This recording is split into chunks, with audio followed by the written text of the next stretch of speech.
Hello, good morning everyone. I am heartily welcome to all of you in Chodhya IAS Academy YouTube channel. If you have come to our channel for the first time, please subscribe the channel and press the bell icon so that the latest notification from the upcoming video will keep up form. Today we will going to discuss chapter number 1, Polity Class 6, Understanding of Diversity, यानी कि विविधता की समझ. So let's start.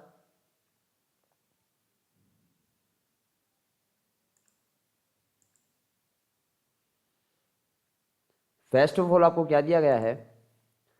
Sense of diversity. क्या दिया गया है? Sense of diversity यानी कि विविधता की समझ. तो यहां पे हम दो चीजें देखेंगे. First of all, how does diversity और diversity make our lives better. Second, how did India become a country which is so much diversity, यानी कि विविधता या अनेकता हमारे जीवन को किस तरह बेहतर बनाती है, या फिर भारत जो है वो इतनी विविधता वाला देश कैसे बना. तो आपको पता है कि हमारा जो देश है इंडिया है वो एक विविधता वाला देश है, क्योंकि यहाँ पे सब प्रकार के रिलीजियस के लोग रहते हैं, बहुत सारी लैंग्वेज बोलने वाले लोग रहते हैं. फॉर एग्जाम्पल थिंकिंग स्टाइल, यहाँ पे सबकी सोचने की जो क्षमता है, सोचने की जो पावर है, सोचना जो है वो हर लोग अपने अपने तरीके से अपने अपने हिसाब से हर चीज़ को अलग अलग वे में सोचता है. दूसरा लैंग्वेज, इंडिया के अंदर जो है बहुत सारी लैंग्वेज पाई जाती हैं जो एक डाइवर्सिटी का रीजन है. उसके बाद में रिलीजियस, बहुत सारे जो रिलीजियस के लोग हैं, सभी प्रकार के मोस्टली रिलीजियस के जो लोग हैं वो इंडिया में रहते हैं. आफ्टर दैट एक्सपीरियंस, सभी लोगों का जो है एक्सपीरियंस लेवल सबका अलग अलग है, ये भी आपका एक डाइवर्सिटी का जो है रीजन बन जाता है. उसके बाद में नेक्स्ट आता है जॉब लेवल. जॉब लेवल यानी कि सभी लोग जो हैं अलग अलग प्रकार के काम करते हैं.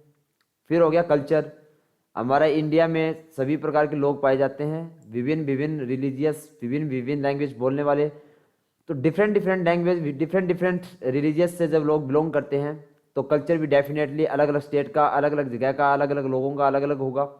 आफ्टर दैट स्किल्स आती है. जो स्किल्स है वो भी डिफरेंट डिफरेंट है सभी लोगों की. फिर आता है जेंडर, मेल फीमेल्स ट्रांसजेंडर, सब प्रकार के ये जो जेंडर पाए जाते हैं तो इनकी वजह से विभिन्नता आती है. फिर आता है फिजिकल एबिलिटीज़. फिजिकल एबिलिटीज़ जो है ये भी एक रीज़न है डाइवर्सिटी का. आफ्टर दैट एज ग्रुप जो है, लोगों को एज में भी डिवाइड किया जाता है, तो एज ग्रुप भी जो है वो एक मेन फैक्टर बन जाता है डाइवर्सिटी का. After that here you can see sense of diversity, यानी कि विविधता की समझ. क्या दिया गया है आपको यहाँ पे? सेंस ऑफ डाइवर्सिटी यानी कि विविधता की समझ. तो सबसे पहले आपको क्या दिया गया है? People differ from each other in many respect, not only to they look different but they also come from different designs. क्या कहा गया है? People differ from each other in many respect, not only to their different but they also come from different religious. यानी कि जो लोग हैं वो एक दूसरे से कई मामलों में भिन्न होते हैं, न केवल अलग दिखते हैं बल्कि वे अलग अलग क्षेत्रों से भी आते हैं. कि हमारे इंडिया के अंदर 28 स्टेट्स हैं, पहले 29 थे, लेकिन अब जम्मू कश्मीर और लद्दाख को जो है यूटी बना दिया गया, तो 28 बचे हैं. तो क्या है, इसकी वजह से जो लोग हैं अलग अलग स्टेट के होते हैं, अलग अलग जगह से आते हैं, तो ना केवल अलग दिखते हैं बल्कि वे अलग अलग क्षेत्रों से आते हैं, क्योंकि उनका जो रहन सहन, खान पान, उनका जो कल्चर होगा, कपड़े पहनने का जो चीज़ें होंगी वो सब अलग अलग होंगी. Each different type of food celebrate different festivals and follow different religious. क्या कहा गया है? विभिन्न प्रकार के जो लोग हैं, different different people different different type का फूड खाते हैं, डिफरेंट डिफरेंट फेस्टिवल मनाते हैं, डिफरेंट डिफरेंट रिलीजियस को मानते हैं. तो ये सब भी एक कारण बनता है किसका? विविधता का, यानी कि डाइवर्सिटी का. Due to this difference there is diversity in India. क्या कहा गया है? और ये सभी जो विभिन्नताएं हैं इसी के कारण क्या है? भारत में विविधता पाई जाती है, यानी कि डाइवर्सिटी पाई जाती है. There is diversity in India due to this differences.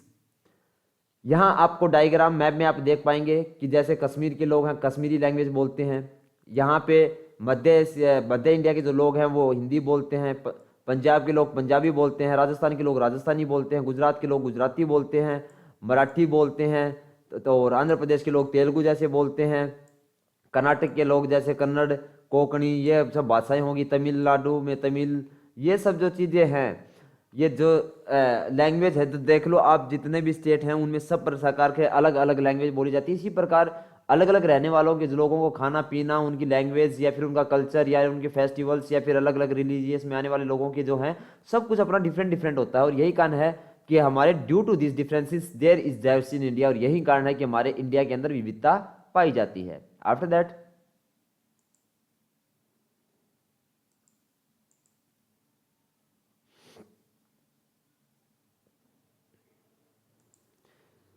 here you can see that sense of diversity। Again आपकी उसी टॉपिक पे बात की है कि विविधता की समझ, उसको और अच्छे से देखेंगे कि कैसे ये उत्पन्न हुई, कैसे ये विविधता आई लोगों में। तो let's start. First of all आपको क्या दिया गया है? फर्स्ट ऑफ ऑल आपको दिया गया है caste system is an example of diversity. क्या कहा गया है? जातीय व्यवस्था जो है वो विविधता का एक प्रमुख उदाहरण है। Caste system is an example of diversity. In this system the society is divided into different groups, यानी कि इस व्यवस्था में समाज को अलग अलग समूह में बांटा गया। जो कास्ट है वो सबसे बड़ा, सबसे बिगेस्ट रीजन है किसका? डाइवर्सिटी का। In this system the society was divided into different different groups. After that the basic of the division was what kind of work people do. क्या कहा गया है? The basic of this division was what kind of work people do, यानी कि जो casteism पे जो बांटा गया था, तो कास्ट के ऊपर लोगों को कैसे बांटा गया था? तो कास्ट के ऊपर लोगों का जो बंटवारा हुआ था वो हुआ था which type what kind of work people do, किस प्रकार के जो है कार्य लोग करते हैं। तो सबसे पहले कास्ट कैसे बांटा गया था? How to divide in casteism, kind of work people do. First of all Brahman. ब्राह्मण कौन लोग होते थे? तो ब्राह्मण जो लोग होते थे उनका क्या काम होता था? ब्राह्मण किन को बनाया गया? जो लोग शिक्षा ग्रहण करते थे या फिर जो टीचिंग का काम करते थे उनको किस कास्ट में शामिल किया गया? उनको ब्राह्मण कास्ट में शामिल किया गया। आफ्टर दैट जो लोग राजा महाराजा हुआ करते थे या फिर उनसे रिलेटेड जो कार्य करते थे या फिर जिन्होंने युद्ध लड़े थे, वो लोगों को किस कास्ट के अंदर शामिल किया गया? तो उनको क्षत्रिय कास्ट के अंदर शामिल कर दिया गया। किस कास्ट के अंदर? क्षत्रिय कास्ट के अंदर शामिल कर दिया गया। आफ्टर दैट एग्रीकल्चर और उससे रिलेटेड जो काम करते थे लोग, व्यापार से रिलेटेड, यानी कि बिजनेस या फिर एग्रीकल्चर से रिलेटेड जो थे, यानी कि मर्चेंट्स या फिर एग्रीकल्चरिस्ट, उनको किस में कर दिया गया? वेस्ट में शामिल कर दिया गया, यानी कि वेस्ट जो कास्ट होती है उसमें शामिल कर दिया गया।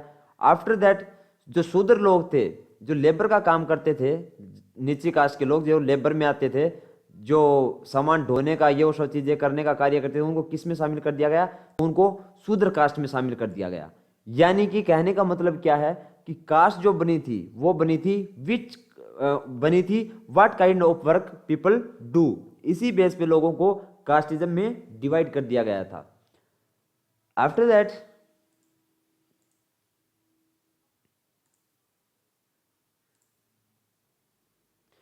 here you can see the diagram the Hindu caste system।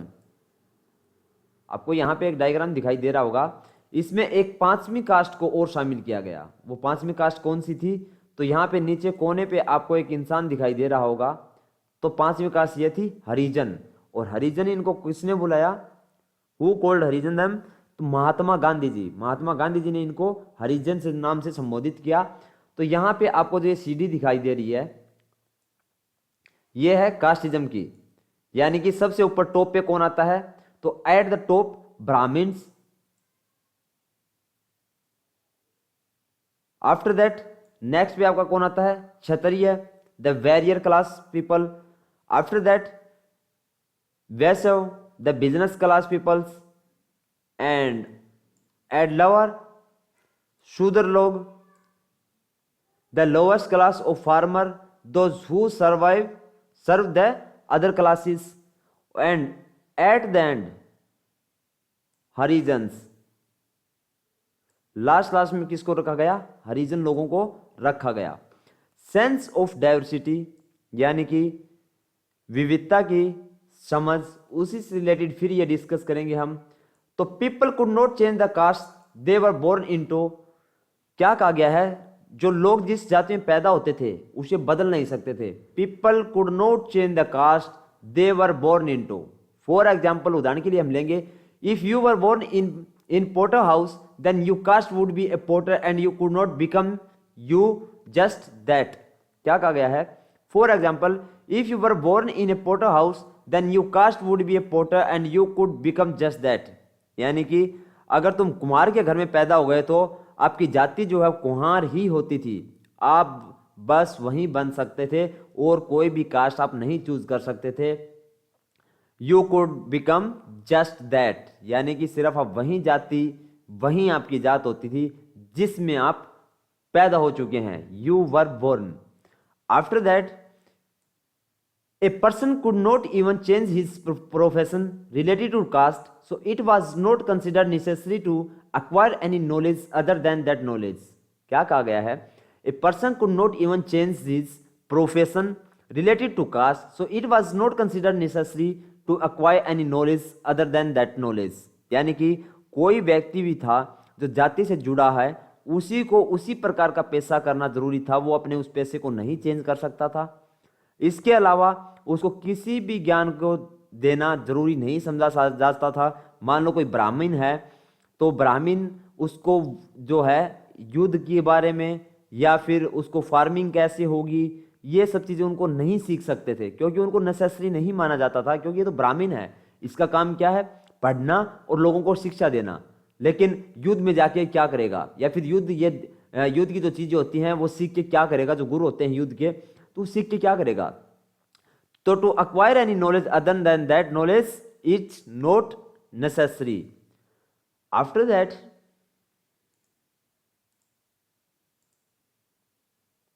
Diversity in India. क्या कहा गया है? डाइवर्सिटी इन इंडिया, यानी कि भारत में विविधता, भारत में विविधता। Here you can see but think deeply. क्या कहा गया है? But think deeply, we actually do the same things, only our way of doing the things are different. क्या कहा गया है?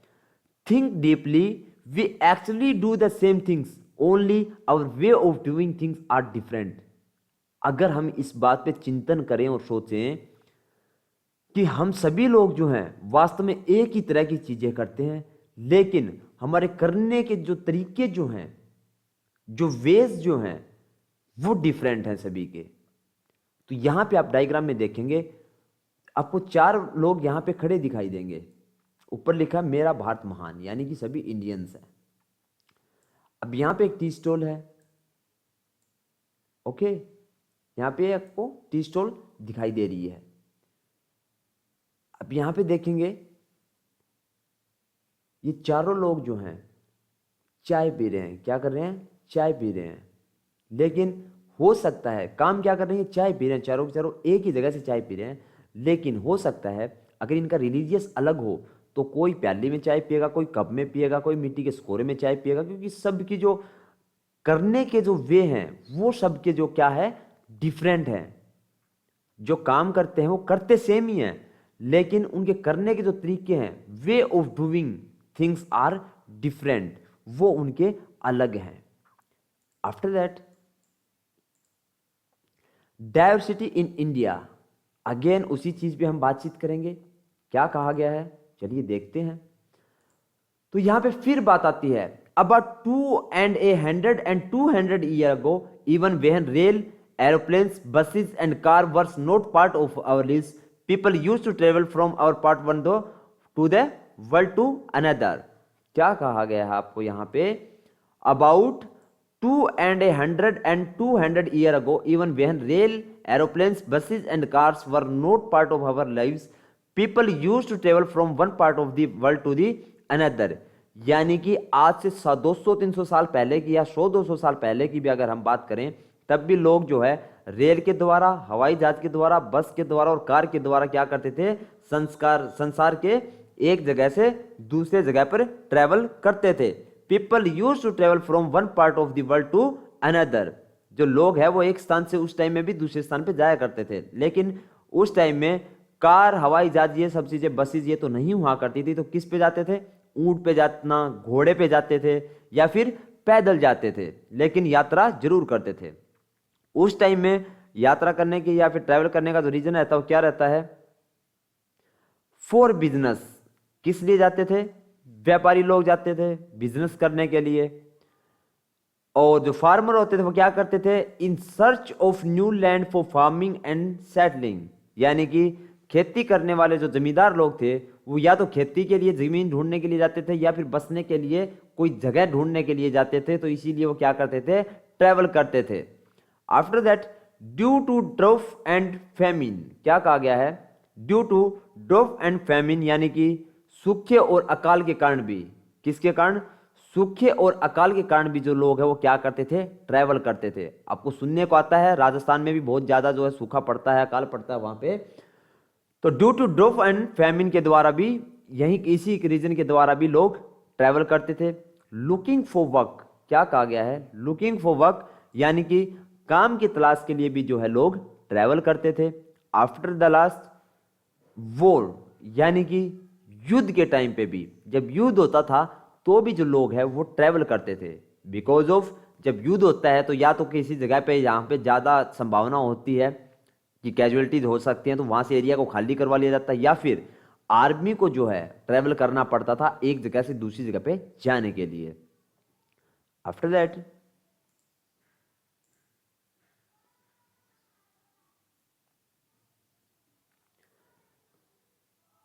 Again same, diversity in India, यानी कि भारत में विविधता।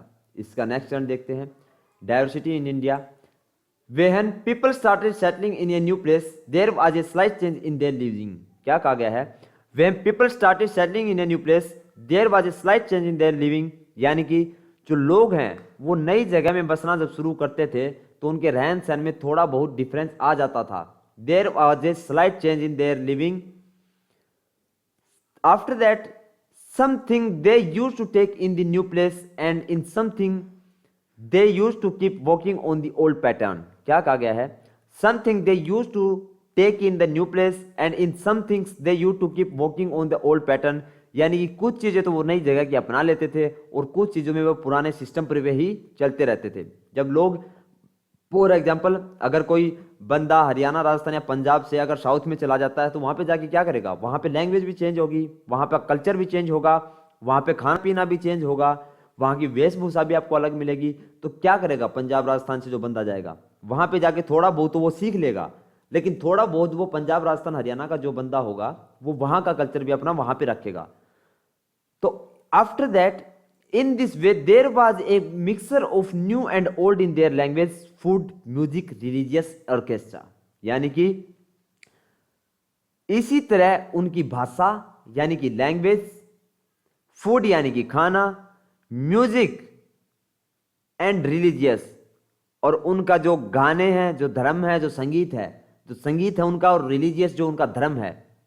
इसी तरह उनकी भाषा, भोजन, संगीत और धर्म आदि में भी नए और पुराने का क्या हो जाता था, मिक्सचर हो जाता था।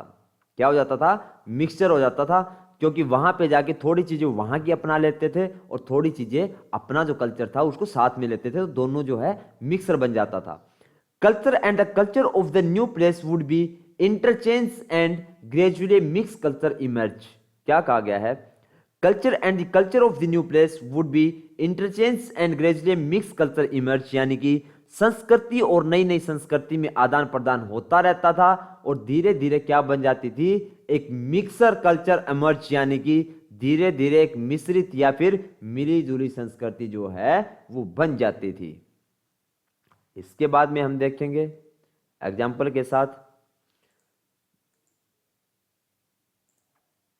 For example diversity in India, यानी कि भारत में विविधता। फॉर एग्जाम्पल यहां पे आप देखेंगे कि एक बंदा है, मान लो हरियाणा, पंजाब या फिर राजस्थान से कोई बंदा साउथ में चला जाता है तो क्या करता है, या फिर नई नई जगह पे, नए नए स्टेट्स में या नई नई कंट्रीज में अगर वो जाता है तो क्या करता है, एक ही पर्सन जब बातचीत करता है तो वो बहुत सारी लैंग्वेज का यूज करता है। फॉर एग्जाम्पल जब कोई बंदा बात करता है वो पंजाबी लैंग्वेज का भी यूज कर सकता है, वो हिंदी का भी कर सकता है, वो संस्कृत का भी यूज कर सकता है, वो उर्दू का भी यूज कर सकता है, वो मराठी का भी यूज कर सकता है, वो बोडो भाषा का भी यूज कर सकता है। तो इसी प्रकार एक ही इंसान जो है वो विभिन्न विभिन्न भाषाओं का प्रयोग कर सकता है, क्योंकि जब जगह जगह हम जाते हैं तो वहाँ के कल्चर को, वहाँ की लैंग्वेज को हम थोड़ा बहुत क्या कर रहे हैं, ग्रहण कर लेते हैं, और फिर क्या बन जाता है, एक मिश्रित संस्कृति जो होती है वो उभर कर हमारे सामने आती है। यहाँ पे इंडिया के मैप में आप देखेंगे कि अलग अलग जगह पर आप जहाँ भी जाएंगे तो आपका रहना खाना पीना, आपके रिलीजियस, आपके पूजा धर्म, सब कुछ आपका अलग अलग जगह पे अलग अलग चेंज होता रहेगा। यानी कि जब आप एक जगह से दूसरी जगह पे जाते हैं तो डेफिनेटली आपको वहाँ के कल्चर में, वहाँ के लोगों में, वहाँ की वेशभूषा में सब डिफरेंट आपको देखने को मिलता है। आफ्टर दैट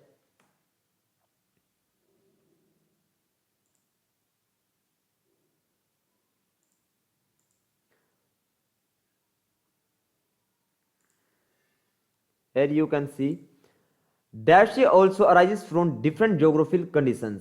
क्या कहा गया है? Diversity also arises from different geographical condition, यानी कि अलग अलग तरह की भौगोलिक जो स्थितियां होती हैं वो भी विविधता उत्पन्न करती हैं। क्या कहा गया है? Diversity also arises from different geographical condition, यानी कि अलग अलग तरह की भौगोलिक जो स्थितियां होती हैं वो भी क्या करती हैं? डिफरेंस उत्पन्न करती हैं, डायवर्सिटी जो है उसको उत्पन्न करती हैं। फॉर एग्जाम्पल, उदाहरण के लिए हम देख लेते हैं, there is a big difference between living near the sea and living in mountains area. Not only will there be a different in the cloth and eating habits of the people there, but the kind of work they do will also be different. क्या कहा गया है? There is a big difference between living near the sea and living in mountains areas, यानी कि जो लोग होते हैं ज्योग्राफिकल क्या प्रभाव डालता है। मान लो कोई पर्सन है, मान लो लद्दाख का हम एग्जाम्पल लेते हैं और केरल का एग्जाम्पल ले लेते हैं। लद्दाख कहाँ पड़ता है? तो लद्दाख पड़ता है एक माउंटेन एरिया है, माउंटेन हिल्स एरिया है। एंड केरला, केरला ऑल्सो है माउंटेन एरिया एंड उसके जो तट है साथ में समुद्र भी लगता है, यानी कि सी भी उसके साथ में लगता है। तो इसकी वजह से क्या होता हो जाता है, वहां और वहां के कल्चर में भी डिफरेंस मिलेगा। किसमें मिलेगा? Not only will there be a different in the cloth and eating habit of the people there, but the kind of work they do will also be different। सिर्फ वहां के लोग, लद्दाख के लोग और केरल के बीच में सिर्फ खाने पीने का ही डिफरेंस नहीं मिलेगा और कपड़ों का डिफरेंस ही नहीं मिलेगा, बल्कि जो लोग वो काम करते होंगे उसमें भी बहुत ज्यादा डिफरेंट मिलेगा। और वो किसकी वजह से मिलेगा? ज्योग्राफिकल कंडीशन की वजह से। किस वजह से? ज्योग्राफिकल कंडीशंस की वजह से। Let's try to understand through the example of two part of India, Ladakh and Kerala, how the historical and geographical factor affect the diversity of a region। क्या कहा गया है? let's try to understand through the example of two parts of India, Ladakh and Kerala, how the historical and geographical factor affect the diversity of a region। यानी कि हम भारत के दो हिस्सों के एग्जाम्पल लेते हैं, किस किस के? लद्दाख और केरल के, और समझने की क्या कोशिश करेंगे कि किसी भी क्षेत्र को उसकी डायवर्सिटी, उसके हिस्ट्री और ज्योग्राफिकल कारकों पर क्या प्रभाव पड़ता है। जो किसी भी जगह की जो डायवर्सिटी जो है, विविधता जो है, वो कैसे आती है, उसका ऐतिहासिक और भौगोलिक जो कारक होते हैं उनका क्या असर पड़ता है। Geographical factor affect the diversity of a region, history and geographical. तो चलिए देखते हैं। यहां पे आपको मैं मैप के थ्रू समझाना चाहूंगा। सीधे मैप, यहां पे आपका लद्दाख कहां पे है? लद्दाख एट द टॉप आपका कहां पे है? ये आपका यहां पे आपका क्या है? लद्दाख है। और लद्दाख जो है वो क्या है? आपका माउंटेन हिल एरिया है। क्या आपका? वो माउंटेन हिल एरिया है। केरल कहां पे है आपका? केरल यहां पे आपका नीचे ही नीचे जो है आपका केरला है। अब यहां पे देखेंगे ये सिर्फ आपका क्या है? ये एक माउंटेन एरिया है। और ये क्या है? एक माउंटेन एरिया भी है, साथ में इसके समुद्र तट भी लगता है। तो इसके बीच का यहाँ का जो डिफरेंस होगा वो बहुत ज़्यादा होगा। इस डिफरेंस की वजह से क्या होगा? वहाँ का जो कल्चर होगा, वेशभूषा होगी और काम करने के जो तरीके होंगे उन लोगों के, सबके अपने अपने अलग अलग तरीके होंगे। चलिए और अच्छे से आगे समझते हैं।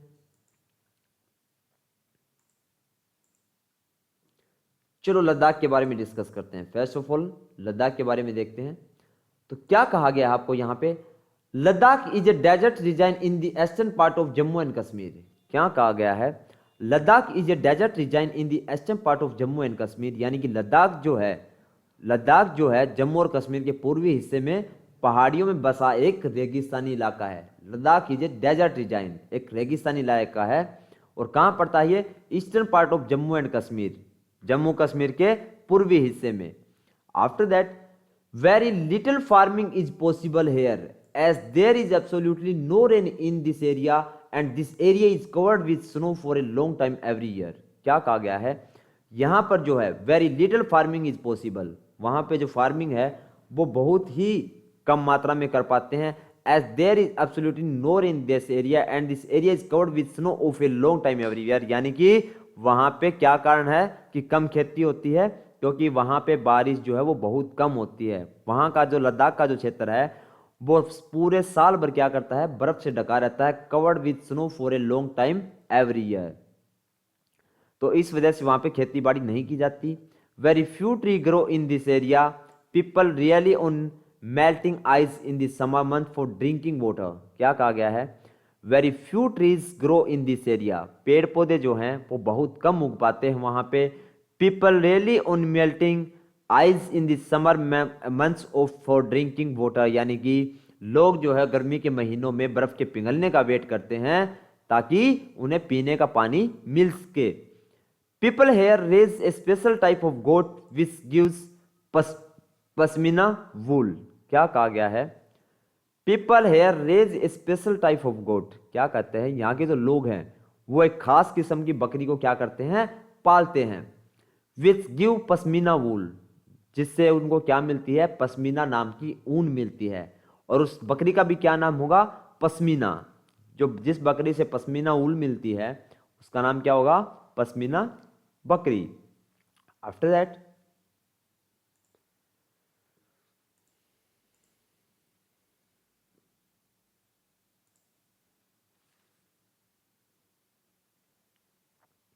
Hair you can see two diagram.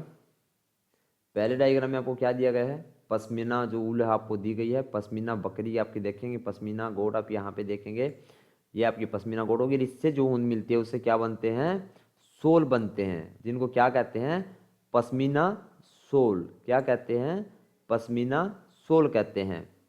यहाँ पे आप देखेंगे पश्मीना सोल का ये डायग्राम। तो चलिए डिस्कस करते हैं लद्दाख के बारे में, आगे क्या कहा गया है यहाँ पे। This wool is precious that's why pashmina shawl is very expensive. The wool is precious that's why pashmina shawl is very expensive, यानी कि यह जो ऊन है वो बहुत ज़्यादा कीमती है और इसलिए जो पश्मीना सोल भी है वो बहुत ज़्यादा एक्सपेंसिव होती हैं। Pashmina shawl is very expensive.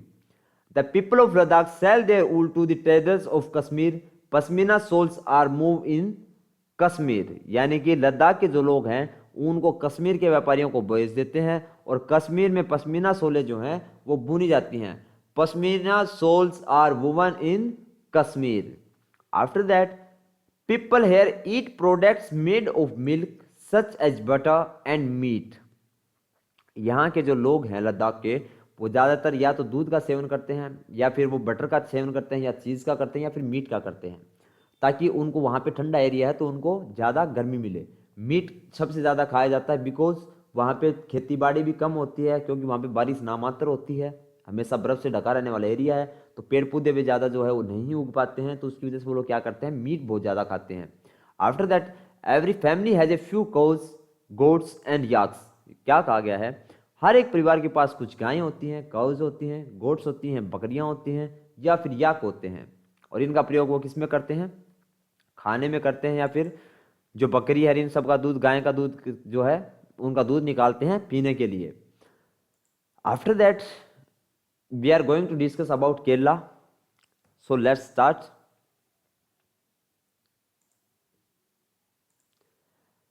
It is a state in the south western corner of India.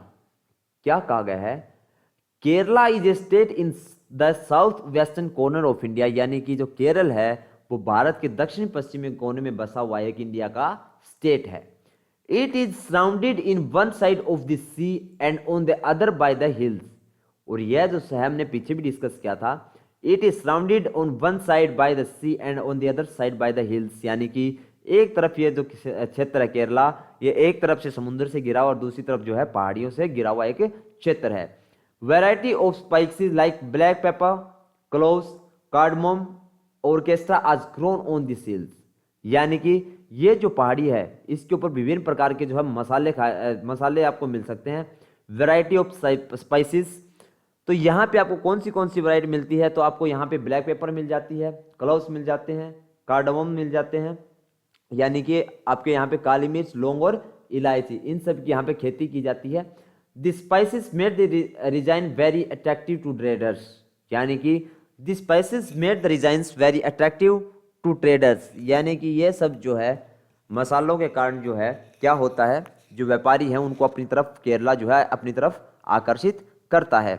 The first Arabic and Jewish traders come to Kerala, क्या कहा गया है आपको यहाँ पे, the first Arabic and Jewish traders come to Kerala, यानी कि सबसे पहले जो है अरबी और यहूदी जो हुआ करते थे, जैविश यहाँ को क्या होंगे, यहूदी जो व्यापारी थे वो सबसे पहले केरल आए थे। It is believe that saint Thomas the apostle of Jesus come here that 2000 years ago he is credited with bringing Christianity to India, क्या कहा गया है, it is believe that saint Thomas, यानी कि ऐसा माना जाता है कि जो संत थॉमस हैं the apostle of Jesus Christ, यानी कि जो धर्मदूत हैं किसके, ईसा मसीह के, come here about 2000 years ago, वो यहाँ पे लगभग 2000 साल पहले आए थे। He is credit with bringing Christianity to India, यानी कि उनको भारत में ईसाई धर्म को लाने का श्रेय भी उन्हीं को जाता है, यानी कि जो ईसा मसीह के धर्मदूत थे संत थॉमस, लगभग 2000 साल पहले जो हमारे भारत में आए थे, और भारत में जो ईसाई धर्म है उनको लाने का भी श्रेय किसको जाता है, संत थॉमस को जाता है, जो कौन थे, धर्मदूत थे किसके, ईसा मसीह के। आफ्टर दैट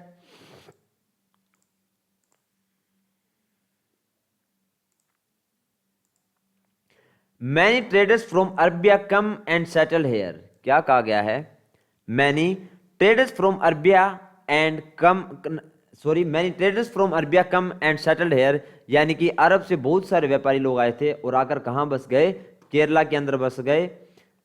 आगे क्या दिया गया आपको, Ibn Battuta who come here about 700 years ago has written a account of the lives of Muslim in his Telugu, क्या कहा गया है, इब्न बतूता ने जो करीब 700 साल पहले यहाँ पर आया था, अपने यात्रा वृत्तांत में मुसलमानों के जीवन का उन्होंने क्या लिखा है, विवरण लिखा है।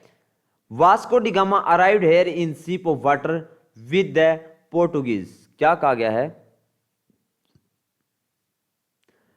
वास्को डी गामा जो है वो यहां पर किसके साथ आए थे, पुर्तगालियों के साथ यहां पर आए थे।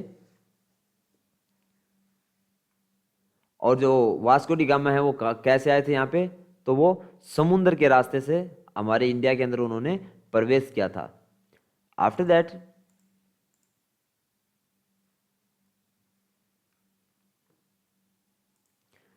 Due to this historical influences people of Kerala follow different design which include Judaism, Islam, Christian, Hindu and Buddhism, क्या कहा गया है, due to all this historical influences people of Kerala different religious which include Judaism, Islam, Christian और हिंदू, और उसके साथ आपका जो बुद्ध है, तो ये सब जो धर्म के लोग हैं वो कहां पे पाए जाते हैं, केरल के अंदर आपको देखने को मिलेंगे। Chinese traders also come to Kerala, जो चाइना के जो ट्रेडर थे वो कहां पर आए थे, केरला में आए थे, और हमने पीछे डिस्कस किया था चाइना और यूरोप के जो ट्रेडर्स थे वो कहां पे, लद्दाख में भी गए थे। The net use for fishing here are found in Chinese nets, क्या कहा गया है, the nets use for fishing here are found in Chinese nets, यानी कि यहां पर मछली पकड़ने के लिए जो जाल का इस्तेमाल किया जाता है वो चीनी जालों से हूबहू मिलता है, क्योंकि यहां पे चाइना और यूरोप के जो लोग हैं वो व्यापार के लिए आए थे और यहाँ पे बसे थे, तो कहीं ना कहीं जो कल्चर होता है वो कहीं ना कहीं रह जाता है, और नई जगह पे जाते हैं तो वहाँ का कल्चर भी हम कुछ सीखते हैं। तो चाइना के लोग यहाँ पे आए थे और उनका ये मछली पकड़ने का जो कल्चर है वो आज तक चल रहा है, वैसे ही नेट आज यूज किए जाते हैं। You can see the diagram, यहाँ पे आपको चाइना का जो नेट है जिसके द्वारा ये मछली पकड़ते हैं मछुआरे, ये आपको यहाँ पे दिखाई देगा, यही सेम चाइना में यूज किया जाता है। The fertile land and the climate of Kerala is very suitable for rice farming and most of the people there eat fish, vegetables and rice.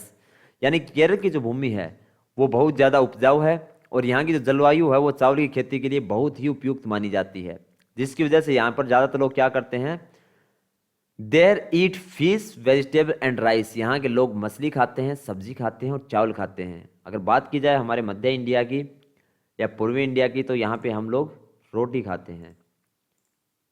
After that comparison, चलो comparison कर लेते हैं किसके बीच में, Ladakh, between the Kerala and Ladakh, so let's start. Comparison यानी कि तुलना, हिंदी में बात की जाए तो तुलना। कौन 19 कौन 20, क्या करेंगे, इसमें से 19 20 जो है वो कौन सा है, तो चलिए देखते हैं। सबसे पहले आपको दिया गया है, while the geographical condition of Kerala and Ladakh are completely different from each other, we also see that both the regions have had same type of cultural influences in their history। यानी कि केरल और जो लद्दाख है उनकी भौगोलिक स्थितियां एक दूसरे से बिल्कुल अलग हैं। यानी कि लद्दाख जो है वो सिर्फ माउंटेन एरिया है, जबकि केरला की बात की जाए तो समुद्र भी लगता है और हिल्स भी हैं। तो इसी वजह से जो जोग्राफिकल जो स्थितियां हैं, कंडीशंस जो है जोग्राफिकल, वो एक दूसरे की बिल्कुल अलग है। वहीं हम यह भी देखते हैं कि दोनों क्षेत्रों के इतिहास में एक ही प्रकार के सांस्कृतिक प्रभाव हैं। दोनों ही जो केरला और लद्दाख है उनमें अगर बात की जाए हिस्ट्री के बारे में, तो हिस्ट्रिकल जो डाटा है वो दोनों का सेम है, because both region from affected by trader from China and Arabia. क्या कहा गया है, अरब से आने वाले, यूरोप से आने वाले, चाहे वो चाइना से आने वाले, both regions were affected by traders from China, Arabia, Europe. तो जितने भी चाइना, अरबिया, यूरोप से जितने भी ट्रेडर्स आए थे वो दोनों ही जगह पर गए हैं। चाइना में भी गए, सॉरी केरला में भी गए हैं, वो लद्दाख में भी गए हैं। लेकिन जो डिफरेंस इतना ज्यादा है उनमें, किसकी वजह से, खाने पीने का और कपड़ों का, उनका और काम करने के तरीकों का, because of geographical conditions. While the geographical location of Kerala made it is possible to cultivate spices, the special geographical location of Ladakh and wool attracted traders। क्या कहा गया है, While the geographical location of Kerala made it possible to cultivate spices, यानी कि जहां केरल की जो भौगोलिक स्थिति है वहां पर मसालों की खेती संभव है। वहीं अगर बात करें हम लद्दाख की, तो the special geographical location of Ladakh and wool attracted traders, यानी कि जो लद्दाख की जो मुख्य विशेषता वो क्या है, वहां की ऊन, जो ऊन है वहां पे पश्मीना नाम की, उसने वहां पे ट्रेडर्स को क्या किया, अपनी तरफ आकर्षित किया। और केरला में क्या था, केरला में थे इलायची, लौंग और ये, तो इनकी वजह से ट्रेडर्स जो है केरला की तरफ आकर्षित हुए। In thus found that the culture life of any region of often closely related to its history and geographical. क्या कहा गया है, It is thus found that the cultural life of any region is often closely related to its history and geography। यानी कि इस तरह से पता चलता है कि किसी भी क्षेत्र का जो सांस्कृतिक जीवन है उसके इतिहास और भूगोल से प्राय गहरा ताल्लुक रखता है। क्या करता है, closely related to its history and geography. इतिहास और भूगोल जो है वो आपस में उनका गहरा तालमेल है। After that, unity in diversity. क्या कहा गया है, यूनिटी इन डाइवर्सिटी यानी कि विविधता में एकता। इंडिया डाइवर्सिटी और diversity has been considered as source of strength. क्या कहा गया है, इंडियाज डाइवर्सिटी और diversity has been considered as a source of strength. यानी कि यहां पे दो बार डाइवर्सिटी यूज हुआ, तो पहला डाइवर्सिटी यूज हुआ है विविधता के लिए, या दूसरा हुआ है डाइवर्सिटी अनेकता के लिए। तो इंडियाज डाइवर्सिटी और diversity has been considered as a source of strength, यानी कि भारत की जो विविधता या फिर अनेकता है उसकी ताकत का जो है मुख्य स्रोत है। वे हैं the British rule India, women and man of different regions, language and regions fought together against the British. यानी कि जब अंग्रेजों का भारत पर राज था तो विभिन्न धर्म, भाषा और क्षेत्र के लोग हमारे यहाँ पर थे, लेकिन सभी मर्दों, औरतों, बच्चों, बूढ़ों सभी ने मिलकर क्या किया, अंग्रेजों के खिलाफ लड़ाई लड़ी, सभी एक साथ खड़े होकर सामने आए। People from different environments were involve in India freedom struggle. Bharat के स्वतंत्रता संग्राम में जो है अलग अलग प्रकार के, अलग अलग रिलीजियस के सभी प्रकार के लोग एक साथ मिलकर सामने आए। दे untidily agitated, went to jail and opposed to British different ways। क्या कहा गया है, they untiedly agitated, went to jail and opposed to British in different ways। यानी कि एकजुट होकर उन्होंने आंदोलन किया, वे जेल भी गए और अंग्रेजों का अलग अलग तरीकों से विरोध भी किया। यूनाइटी इन डाइवर्सिटी यानी कि विविधता में एकता। इतने प्रकार के रिलीजियस, इतने प्रकार की लैंग्वेज, फिर आरक्षण के नाम पे, धर्म के नाम पे, कास्ट के नाम पर इतने ज़्यादा हमारे अंदर विभिन्नताएं और अनेकताएं पाई जाती हैं, उसके बावजूद भी अगर किसी प्रकार की बात अगर हमारे देश के ऊपर आती है तो पूरा इंडिया एक साथ मिलकर खड़ा हो जाता है। यूनाइटी इन डाइवर्सिटी यानी कि विविधता में एकता। After that, The British thought that they could divide the people of India because they have a lot of their diversity and thus their rule would continue. क्या कहा गया है? The British thought that they could divide the people of India because they have a lot of diversity and thus their rule would continue. यानी कि उन्होंने, अंग्रेजों ने क्या सोचा कि अब भारत के अंदर तो जो है अनेक प्रकार के जो लोग रिलीजियस कास्टिज्म उनके नाम पर बटे पड़े हैं, तो यहाँ पे क्या है, फूट डालो राज करो वाली राजनीति अपना लेते हैं, क्योंकि यहाँ पे इतनी विभिन्नता होने के बाद उनका राज जो है चलता रहेगा। बट हुआ क्या, the people so that no matter how different they were from each other they were all in the fight against the British. मगर लोगों ने क्या दिखा दिया कि एक दूसरे से चाहे कितने भी अलग हों, लेकिन अंग्रेजों के खिलाफ लड़ाई जाने वाली लड़ाई में वे सब एक थे। Unity in diversity, unity in diversity यानी कि विविधता में एकता, और यही हमारी सबसे बड़ी जो है पहचान है इंडिया की, यूनिटी इन डाइवर्सिटी यानी कि विविधता में एकता। सभी प्रकार के लोग एक साथ मिलकर रहते हैं। डायग्राम में आप देख पाएंगे कि साइकिल चला रहे हैं, कोई ब्राह्मण या हिंदू कोई है, हिंदू कोई लड़का है, सामने देखो मुस्लिम टोपी पहने कोई बैठे हैं, दोनों एक साइकिल पे बहुत मस्ती करते जा रहे हैं, बातें करते जा रहे हैं, सामने इंडिया का फ्लैग आपको दिखाई दे रहा है। तो ये जो है यूनिटी, ये हमारे इंडिया की सबसे बड़ी पहचान है, यूनिटी इन डाइवर्सिटी। फिर कहता हूँ विविधता में एकता, यह सिर्फ और सिर्फ मेरा भारत देश है। After that unity in diversity में एक डिस्कशन और कर लेते हैं, तो चलिए। Jawaharlal Nehru wrote in his book that India unity is not a fourth thing from outside but it is very deep. क्या कहा गया है? पंडित जवाहरलाल नेहरू जी ने अपनी किताब में लिखा, वो किताब कौन सी थी? Discovery of India. कौन सी बुक थी जवाहरलाल नेहरू जी की? Discovery of India. उन्होंने अपनी किताब में लिखा कि भारतीय एकता जो है कोई बाहर से थोपी हुई चीज नहीं है, बल्कि यह बहुत ही गहरी है। Within which there is a feeling of accepting different kind of beliefs practices, यानी कि जिसके अंदर अलग अलग तरह के विश्वास प्रथाओं को स्वीकार करने की भावना है। It was Nehru who gave us the idea of unity in diversity while describing the diversity of India, यानी कि नेहरू ही थे जिन्होंने भारत की विविधता का वर्णन करते हुए अनेकता में एकता का विचार हमें दिया था। और उसी के आधार पर जो है आपका समानता का अधिकार, धर्मनिरपेक्षता का जो अधिकार है, या फिर जो आपका आरक्षण जो है उसी टाइम में लागू किया था। जब 1950 में हमारा संविधान बनकर लागू हुआ था, तो उसी टाइम में ये संविधान में शामिल कर दिए गए थे। तो इसमें आपका ये जो चैप्टर है ये आपका कंप्लीट हो जाता है। मे बी ये चैप्टर आपका कंप्लीट हो गया है। इसके बाद में जो है आपका नेक्स्ट चैप्टर करेंगे। तब तक के लिए बाय बाय, मिलते हैं नेक्स्ट वीडियो में।